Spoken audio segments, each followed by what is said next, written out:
કે ભગવાનના નામ સ્મરણથી તમારી યાદ શક્તિ વધે છે, તમારો વિલ પાવર વધે છે, તમારો કોન્ફિડન્સ વધે છે, તમારી દુઃખ સહન કરવાની શક્તિ વધે છે અને તમારી રોગ પ્રતિકારક શક્તિ વધે છે.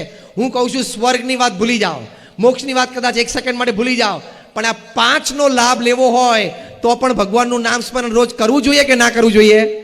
આ 5નો લાભ, yes or no? Raise your hands. Yes or no? Yes. જે કરતા હોય એને અભિનંદન છે, ના કરતા હોય ચાલુ કરજો. આ સાયન્ટિફિક છે, મેં તમને નામ આપ્યા છે, તમે ગૂગલ ઉપર જઈ શકો છો. આવી મારી પાસે 500 વાતો છે. ગયા વર્ષે 2018ની સાલમાં જેને નોબેલ પ્રાઇઝ ફોર મેડિસિન મળ્યું, 2 ડોક્ટર્સ, ડોક્ટર તેસુકો હોન્જો, ડોક્ટર એલિસન. શેની માટે એમને નોબેલ પુરસ્કાર મળ્યો? મેડિસિન માટે. એમણે રિસર્ચ કરી, કેન્સરની નાબૂદી માટેની રિસર્ચ. કેન્સર થાય તો કિમોથેરાપી થાય, પછી સર્જરી આવે. આ લોકો એવું સાબિત